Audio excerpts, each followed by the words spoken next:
ఒక ద్రాక్ష తోటను గూర్చినటువంటి విషయం ఇక్కడ ప్రస్తావించబడుతుంది. ఇదొక పాట. నా ప్రియుని గూర్చి పాడెదను వినుడి, అతని ద్రాక్ష తోటను బట్టి నాకు ఇష్టడైన వాడిని గూర్చి పాడెదను వినుడి. సత్తువ భూమి గల కొండ మీద నా ప్రియునికి ఒక ద్రాక్ష తోట ఉండెను. ఆయన దానిని బాగుగా త్రవ్వి రాళ్లను ఏరి అందులో శ్రేష్టమైన ద్రాక్ష తీగలను నాటించాను. 80వ కీర్తన గమనిస్తా, ఆశపరిచిన కీర్తనలో కొన్ని వాక్యాలు కూడా ఆధారం చేసుకొని అనిత గారు మాట్లాడి ఉన్నారు. గమనించిన ఎలా దేవుడు ఈ భూమి మీద ఒక జనాంగాన్ని తన కొరకు ప్రత్యేకంగా ఏర్పరచుకున్నాడు. దేవుడు ప్రత్యేకంగా ఒక జనాంగాన్ని ఏర్పరచుకున్న తర్వాత ఆ జనాంగాన్ని ఆయన బహుగా ఫలింప చేయాలని ఆశ కలిగి ఉన్నాడు.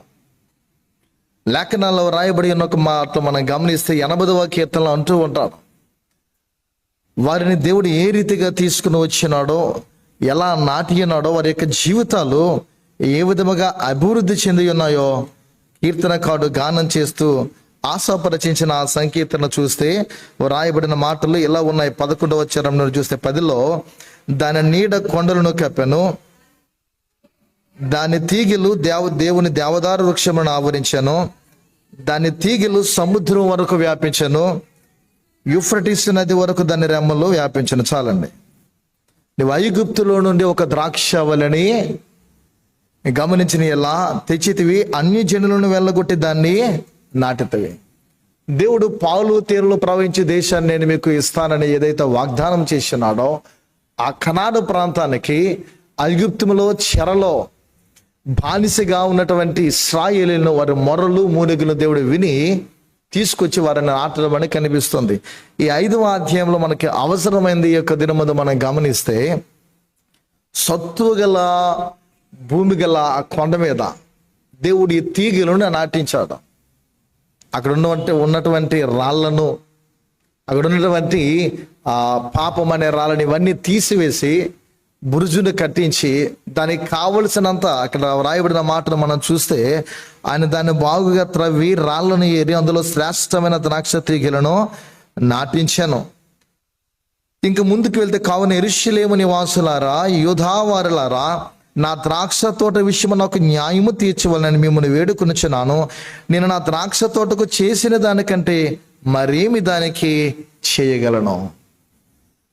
ఈ యజమానుడి యొక్క ఉద్దేశం ఏంటంటే, ఇది ఫలిస్తుంది, దీని నుండి నేను ఫలాలు ఆశిస్తున్నాను అని ఆయన దీన్ని నాటినప్పుడు ఆయన ఆశించిన ఫలాలు, ఫలితాలు ఎక్కడ కనిపించలేదు.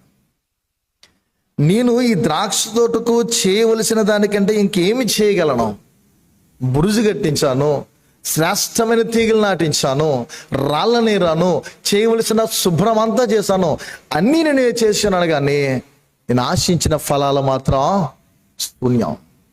నేను ద్రాక్ష ఫలాలు ఆశిస్తే కారు కాయలో కాచేదిగా కనిపిస్తుంది. ప్రియమైన దేవుని సంఘమా, ఒక సంఘముగా మనము ఇశ్రాయేలుల ద్వారా లేదా యూదా వారి ద్వారా మనం తెలుసుకోవాల్సింది ఏంటంటే, దేవుడు నీలో నుండి, నాలో నుండి, మనలో నుండి ఫలాలను ఆశిస్తున్నాడు. మనం ఫలించే వారిగా ఉండాలని దేవుని యొక్క ఆకాంక్ష. ద్రాక్ష పండ్లు ఫలింపవలనని నేను ఎదురు చూస్తూ ఉన్నాను, కానీ అది కారు ద్రాక్షలు కాచను. కారు ద్రాక్షలు అవి ద్రాక్ష కాయలే, కాకపోతే ద్రాక్ష పండ్ల యొక్క రుచి వేరు, కారు ద్రాక్ష యొక్క కాయల యొక్క రుచి వేరు. కొన్ని పండ్లను మనం చూస్తూ ఉన్నప్పుడు ఆ పండు యొక్క టేస్ట్, దాని యొక్క రుచి ఎలా ఉంటుందో మనము తినక ముందే దాన్ని ఆస్వాదించేవారుగా ఉంటూ ఉంటాం. ఇక్కడ ద్రాక్ష పండ్ల కొరకు కనిపెడితే కారు ద్రాక్షలు కాచింది, దాని రుచి ఎలా ఉంటుందంటే చాలా చేదుగా ఉంటుంది. రుచిహీనమైనటువంటి ఫలాలు కనిపిస్తున్నాయి. దేవుడు నీలో నుండి, నాలో నుండి ఆశిస్తూ ఉన్నది ఏంటంటే శ్రేష్టమైన ఫలాలు. మనలో ఆత్మ సంబంధమైన ఫలాలు దేవుడు కోరుచున్నాడు. మన చుట్టూ దేవుని యొక్క కాపుదల ఉంది. బురుజును గురించి మాట్లాడుతున్నాడు. ఒక వ్యక్తిగతంగా మన జీవితం, ఒక క్రైస్తవునిగా మన ఆత్మీయ జీవితంలో ప్రార్థన అనే బురుజు నీ మట్టుకు నీవు వేసుకోవాలి. మన పర్సనల్ స్పిరిచువల్ లైఫ్ అనేది ఇతరులకు అనుకరణగా మాదిరికరంగా ఉండాలంటే, ఒక కుటుంబంగా కానీ లేదా ఒక సంఘముగా కానీ మనం చేయవలసినటువంటి దేవుని యొక్క లేఖనాలను అనుసరిస్తూ చేయవలసిన విధులను మనం చేయాలి. దేవుడు ఏదైతే ఆశిస్తున్నాడో అది మనము చూపించే వారిగా ఉండాలంటే ఈ లోకంలో మనల్ని మనం సిద్ధపరచుకోవాలి. నేను ఎక్కడ నాటబడ్డాను? దేవుడు ఇశ్రాయేలు జనాంగాన్ని గురించి మాట్లాడుతున్నాడు. ఇక్కడ సత్తువ గల కొండ మీద నేను శ్రేష్టమైన తీగలు నాటించాను. నిన్ను నన్ను మనందరిని కూడా దేవుడు శ్రేష్ఠులుగానే జన్మింప చేశాడు. మనం అందరము పరిశుద్ధమైనటువంటి జనాంగముగా ఉండాలని దేవుడి యొక్క ఆశ.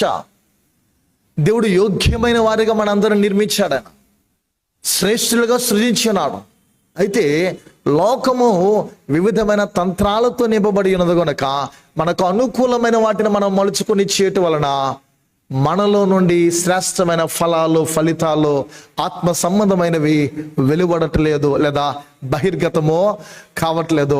ఇతరుల ఎదుట, క్రైస్తవేతరుల ఎదుట, లోకం ఎదుట శ్రేష్ఠులుగా, గనులుగా, యోగ్యులుగా కనిపించవలసిన మనము ప్రియమైన దేవుని బిడ్డలారా ఘనహీనులుగా, లేకపోతే మనలో చూడవలసినటువంటివి అనేకులు క్రీస్తునాథుని లేదా యేసు ప్రభువుని మనలో నుండి చూపించవలసిన మనం చూపించలేనందువలన మనము కూడా కారు ద్రాక్షలు అని ఏవైతే చెప్పబడుతూ ఉన్నాయో ఇక్కడ, అలాంటి స్థితి మనలో ఉంటుందేమో. ఒక సంఘముగా, క్రైస్తవ కుటుంబముగా, దేవుని యొక్క నామములో సృజింపబడినటువంటి ఆయన కుమారునిగా, కుమార్తెగా పరిశీలించుకోవలసిన అవసరత ఉంది. ఎందుకంటే ఇక్కడ అంటున్నాడు, ఆలోచించుడి, నేను నా ద్రాక్ష తోటకు చేయబో కార్యమును మీకు తెలియచేతును. నేను అది మేసివేయబడినట్లు దాన్ని కంచెను కొట్టివేసేదను, అది త్రొక్కబడినట్లు దాని గోడను పడగొట్టి దాన్ని పాడు చేసేదను. అది శుద్ధి చేయబడదు, పారతో త్రవ్వబడదు. దానిలో గజపదలు, బలరక్కస చెట్లను బలిసిండను. దాని మీద వర్షింపవలదని మేఘములకు ఆజ్ఞ ఇచ్చేదను. మనం అందరము శ్రేష్ఠులమని దేవుడు ఆశిస్తున్నాడు, గనులుగా ఉండాలని ఆశిస్తున్నాడు. ఎందుకంటే దేవుని యొక్క వాక్యంలో పదే పదే మనందరికీ బాగా సుపరిచితమైన మాటలు కనిపిస్తున్నాయి. ఆయన్ని గణపరచు వాడిని ఆయన ఘనపరుస్తానంటాడు, ఆయనను హెచ్చించు వాడిని ఆయన హెచ్చిస్తానంటున్నాడు. బలుల కంటే ఆజ్ఞను లేదా ఆయన మాట వినడం అనేది శ్రేష్టము అని దేవుని వాక్యము తెలియజేస్తుంది. ఆయన మాట వింటే జలముల యొద్ద లేదా యెహోవా సన్నిధిలో నాటబడేవారుగా మనం ఉంటాం. ఇశ్రాయేలు జనాంగాన్ని ఐగుప్తు దేశము నుండి తన పితరుడైనటువంటి ఎవరైతే ఆ చరిత్రకు మూల పురుషుడై ఉన్నాడో అబ్రహాముకి వాగ్దానము చేస్తున్నాడో ఆ వాగ్దానము దేవుడు మరువక వారి మూలుగులు విన్నపములు ఆలకించి కనాను దేశానికి తీసుకువచ్చి అన్యులను అక్కడి నుండి వెళ్ళగొట్టి వారిని నాటితే ఆశించిన విధంగా వారి స్థితిగతులు, వారి బ్రతుకులు లేవు. అన్య దేవతలను ఆరాధించడము, బయలును సేవించడము, దేవుని యొక్క మాటకు వ్యతిరేకంగా వారి బ్రతుకులు కొనసాగించడము, పదే పదే దేవుడు వారిని ఇటు అటు వారు లొంగనప్పుడు, వారు దేవునికి స్వాధీనము కానప్పుడు, దేవునికి వ్యతిరేకంగా వారి జీవితంలో కనిపిస్తున్నప్పుడు అంటే శత్రువులకు దేవుడు వారిని అప్పగించడము కనిపిస్తూ ఉంటుంది. నా జీవితంలో కూడా అంతే. దేవునికి నచ్చని పనులు మనం చేస్తున్నప్పుడు మనకు మనం అనుకుంటాం, నేను బాగానే ఉన్నాను, మా కుటుంబం బాగానే ఉంది, మేము బాగుగా జీవిస్తున్నాం అనుకుంటూ ఉంటాం. కానీ దేవుడు మనల్ని ఎలా లొంగ తీసుకోవాలో, ఎలా క్రమపరచాలో, ఎలా సరి చేయాలో దేవునికి బాగుగా తెలుసు. ఆనాటి కాలంలో శత్రువులకు ఆయన అప్పగించినాడు. ఈనాటి దినంలో చక్కటి మాట యోబును గురించి ప్రస్తావించాడు. యోబు చుట్టూ కంచి ఉంది, ఆ కంచి నీవు తీసిస్తే నేనేం చేయలేదు చేస్తానంటాడు. అలాగే దేవుడు మన చుట్టూ ఏదైతే వలయాన్ని పెట్టి ఉన్నాడో అది తీసివేయబడితే మన పరిస్థితులు చాలా సివియర్గా ఉంటాయి. ప్రియ దైవజనమ గమనించాలి, కనాను దేశం నుండి వారిని తీసుకుని వస్తే ఈనాటి దినముల్లో దేవుడు లేని వారిగా జీవించిన మనము, బహు దూరస్తులైన మనము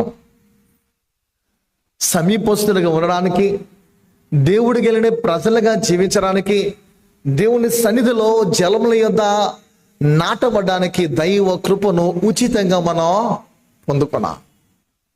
మన ప్రభువైన యేసుక్రీస్తు కృపను ఎరుగుదిరే కదా అని అంటూ ఉంటాడు భక్త పౌలు. ఆయన ధనవంతుడై ఉండియు నీ నిమిత్తము నా నిమిత్తం లేదా మన నిమిత్తం ఆయన దరిద్రుడాయని అంటూ ఉంటారు. ఆయన ఐశ్వర్యవంతుడై ఉండి మనలను గనులుగా, యోగ్యులుగా, శ్రేష్ఠులుగా, ఐశ్వర్యవంతులుగా చేయుటకు ఆయన కడు బీదవానిగా దారిద్ర్యాన్ని అనుభవించాడు.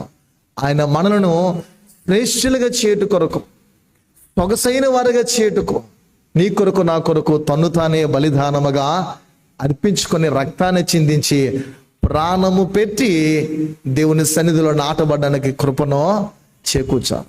ఎందుకు మనల్ని నాటి ఉన్నాడంటే నీ నుండి నా నుండి ఫలాలు ఆయన ఆశిస్తున్నాడు. ఎలాంటి ఫలాలు మనం కలిగి ఉన్నాం? మనకు ఎఫెసీయులకు రాసిన పత్రికలో కానీ, గలతీయులకు రాసిన పత్రికల్లో కానీ, లేదా యోహాను రాసినటువంటి సువార్తల్లో కానీ, హెబ్రీయులకు రాసిన పత్రికల్లో కానీ ఫలములు గూర్చిన మాటలు అద్భుతమైనవి కనిపిస్తూ ఉంటాయి. వెలుగు ఫలము అని అంటాడు, ఆత్మ ఫలం ఏమనగానే తెలియజేస్తూ ఉంటాడు, నీతి ఫలమును గురించి మాట్లాడుతూ ఉంటాడు. ఈ ఫలం మనలో ఉండాలి అని దేవుని యొక్క ఆకాంక్ష, అభిలాష. వెలుగు ఫలము సమస్త విధములైన మంచితనము. ఎఫెసీయులకు రాసిన పత్రిక 5:9 రాయబడుతుంది, వెలుగు ఫలము సమస్త విధములైన మంచితనము, నీతి, సత్యమును వాటిలో కనబడుచున్నది. మనము శ్రేష్ఠులుగా నాటబడితే తప్పకుండా వారి వలె కారు కాయలు కాచినటువంటి వారి వల్ల మనం ఉండక, ఇక్కడ తెలియజేస్తున్నట్లు సమస్త విధములైన మంచితనము మరియు నీతి, సత్యమును వాటిలో కనబడుచున్నది. దేవుడు ఆశిస్తున్నది ఏమీ లేదు, నీలో మంచి కనబడాలి, నీలో నీతి కనబడాలి, నీలో సత్యం అనేది నిరంతరము కొనసాగింపబడాలి. అంటే యథార్థవంతులుగా దేవుడు మనల్ని సృజించున్నాడు కనుక, యథార్థవంతులుగా నిర్మించున్నాడు కనుక, ఆ యథార్థతను మనం విడిచిపెట్టకుండా యథార్థమైన వారిగానే జీవించాలి. యథార్థవంతుడికి భూమి మీద అవకాశమో అంటే లోకంలో ఉండదు. యథార్థవంతుడు, 2 మాటలు చెప్పి ముగిస్తా. యథార్థవంతుడు ఈ భూమి మీద ఎలా ఉంటాడంటే మతి భ్రమించిన వాని వల్ల ఇతరులకు కనిపిస్తాడు. అంటే సత్యవంతుడు, నిజాన్ని అనుసరించిన వాడు, నిజం మాట్లాడేవాడు ఎలా ఉంటాడంటే మతి భ్రమించిన వాడు, అంటే పిచ్చి వాని వలె చూస్తాడు. మీరు ట్రై చేయండి. మన జీవిత ప్రయాణంలో, మన క్రైస్తవ యాత్రలో నిజం మాత్రం మనం మాట్లాడుతూ ఉంటే ఇంటిలో ఉన్న వాళ్ళకి, వెలుపుట ఉన్న వాళ్ళకి ఎలా ఉంటామంటే వీనికేమీ తెలీదు, ఎక్కడ ఏం మాట్లాడాలో తెలియదు అన్నట్లు చూస్తారు. కానీ బైబిల్ హెచ్చరిస్తుంది ఏంటంటే నువ్వు యథార్థంగానే నీ ప్రవర్తనను కొనసాగించాలి, సత్యాన్ని నీవు పలకాలంటూ ఉంటావు. ఎందుకంటే దేవుడు అందుకొరకు మనల్ని సత్యమందు ప్రతిష్ఠించాడు. యేసు ప్రభువు మనల్ని సత్యమందు ప్రతిష్ఠించారు. ఇప్పుడు ప్రవీణ్ పగడాల అనే సేవకును వచ్చి, ఎన్నడూ లేని విధంగా ఒక సేవకును వచ్చి 2 తెలుగు రాష్ట్రాలు, యావత్ మన యొక్క దేశంలో పలు రాష్ట్రాల్లో రకరకాల పిల్లరా సోషల్ మీడియాలో, యూట్యూబ్లో పోస్టులు వస్తున్నాయి. ఎంతలా వైరల్ అవ్వడానికి కారణం ఏంటి? ఎంతోమంది సేవకులు చనిపోయారు. మీరు ఆలోచించారో లేదో? ప్రవీణ్ పగడాల అనే ఈ సేవకుడు చనిపోయేంత వరకు కూడా ఎక్కువ మందికి తెలియదు. నా మటుకైతే ఒక 95% చాలా వరకు తెలియదు. కానీ ఇంతలా ఎందుకు ఇప్పుడు ఆయన గురించి చెప్తున్నారంటే ఆయన వీడియోస్ కానీ, ఆయన మాటలు కానీ తెలిసిన వారికి అర్థమవుతాయి. నిజాన్ని మాత్రమేనా ప్రబోధించాడు, సత్యాన్ని మాత్రమే మాట్లాడగలిగాడు. నిజాన్ని నిర్భయంగా ఎవడు నన్ను నేను చేసేసినా పర్వాలేదు అన్నట్టు ఆయన చెప్పగలిగాడు కనుక ఆయన హతమార్చేశారు. అనుమానాస్పద మృతి అని అన్నప్పటికీ పిల్లరా అదేదో యాక్సిడెంట్ అని చెబుతూ ఉన్నప్పటికీ మత పిచ్చు గెలిన వాళ్ళు ఏం చేస్తారంటే ఇలానే ప్రవర్తిస్తారు. యేసుక్రీస్తుని సిలువేయడానికి గల కారణం ఏంటి? మత పిచ్చి. మతము, కులము అని మనం యేసుక్రీస్తును కూడా ఒక మతం అనే, కులం అనే కొలనుకు ఆయన మనం కట్టిస్తే ఆయన కట్టబడి ఉండే దేవుడు కాదు. రక్షకుడిగా ఈ భూమి మీదకు వచ్చిన ఆయనను మన సదుపాయాల సంరక్షకుడిగా వాడుకుంటే, ఉపయోగించుకుంటే దాని పర్యవసరం చాలా దారుణంగా ఉంటుంది. ఆయన నిజమైన ద్రాక్షవల్లిని అన్నాడు. ఆయనతో అంటు కట్టబడిన తీగలుగా మనం ఉంటే ఫలిస్తామంటున్నాడు. నా యందు మీరును, మీ యందు నా మాటలు అంటే ఆయన యందు మనం అంటు కట్టబడాలంటే ఆయన వాక్యం అనబడిన ప్రభు మనలో ఉంటేనే మనం ఫలిస్తాం. నా తండ్రి వ్యవసాయకుడు అంటున్నాడు అక్కడ. ఆయనతో మనము అంటు కట్టబడాలి. ఆయనకు వేరుగా ఉండి, అంటే దివికి వేరుగా భూమి మనలేదు, అంటే ఆయనకు వేరుగా ఉండి, సృష్టికర్తకు వేరుగా ఉండి ఈ భూమి మీద ఎవడు ఏది సాధించలేడు, ఏమి చేయలేడు. ఆయనతో మనం ఉంటేనే, ఆయనలో ఉంటేనే, ఆయనతో నడిస్తేనే, ఆయనలో వెంబడిస్తేనే మన జీవితంలో ఫలిస్తాం. ఇతరులకు మనం మాదిరై ఉంటాం. ఒక మహావృక్షంగా నీవు, నీ కుటుంబము, నీ బిడ్డలు, సంఘం మలచబడుతుంది. ఆ నీడను అనేకులు ఆశ్రయిస్తాడు, అనేకులు చేరుతారు. నీ ఫలాలు ఉపయోగకరంగా ఉంటాయి. ఆ చెట్టుకున్నటువంటి కలప ఉపయోగకరంగా ఉంటుంది. దానిలో ఉన్న ప్రతిదీ ఉపయుక్తకరంగా, అనేకులకు మేలుకరంగా దోహదపడుతుంది. క్రైస్తవుడు అందుకే ఒక చెట్టుతో పోల్చబడ్డాడు, ఒక ద్రాక్షవల్లితో పోల్చబడ్డాడు. మనము ఫలించాలి. ఇశ్రాయేలును, యూదావారిని పదే పదే ఎందుకు మనకు దృష్టాంతంగా ఉంచారంటే, వారిని చూసి మీరు సరిచేయబడాలి, వారిని చూసి మీరు క్రమపరచబడాలి. ఇరిమియా గ్రంథాన్ని చాలా రిఫరెన్స్ తీసుకున్నారు. అవన్నీ కూడా చాలా శ్రేష్టమైన మాటలు. ఇరిమియా గ్రంథంలో 2వ అధ్యాయము 21వ వచనం చదివించారు. అందులో 22లో కూడా ఒక మాట రాయబడుతుంది. నీవు క్షారముతో కొడుకును, విస్తారమైన సబ్బు రాచుకును, నీ దోషము మరక వలె కనబడుచున్నది. శ్రేష్టమైన వారిగా మేము నేను ఏర్పరచుకున్నాను, కానీ మీరు జాతిహీనముగా తయారయ్యారు అంటారు అక్కడ. మనము క్షారముతో కొడుకును, విస్తారమైన సబ్బు రాచుకున్నాను, మన దోషం ఎలా ఉంటుందంట, మరక వలె కనబడుతూ ఉంటుందని అంటున్నాడు. కనుక దోషాలు లేని వారిగా మనం ఉండాలని మన కొరకు దోషిగా ప్రభు యేసు నిలబడ్డారు. నింద పాలవ్వకూడదని ఆయన నిందారహితంగా ఉండవలసిన ఆయన నిందకు గురయ్యాడు. రాత్రి వేళలో తీర్పు తీర్చబడ్డాడు. అందుకే దేవుని ద్రాక్షవనముగా పిలువబడుతున్న మనము ఒక సంఘముగా, ఒక క్రైస్తవునిగా, ఒక కుటుంబముగా, దేవుని బిడలగా మనం ఫలిద్దాం. మనం ఫలిస్తూ ఈ ఫలాలు లేని వారికి మాదిరిగా ఉండి, యేసు క్రీస్తులో ఉన్నటువంటి ఆ అభివృద్ధి, ఆ యొక్క ఎదుగుదల ఎంత గొప్పగా ఉంటుందో, అది భౌతికంగా కాదు, కానీ ఆత్మ సంబంధమైన ఎదుగుదలకు వచ్చి ప్రీడా ఆత్మలో వర్ధిల్లు అని లేఖనాల్లో వ్రాయబడినట్లు ఇతరులకు చాటి చెప్పే సత్క్రైస్తవులుగా, సంఘముగా మనం మలచబడ్డానికి దేవుడి యొక్క ద్రాక్ష తోటగా బహుగా, చూడని ద్రాక్ష ఆడలు మనం చూస్తాం, బహు గెలలు కాసినటువంటి ద్రాక్ష తోటను మనం చూస్తాం.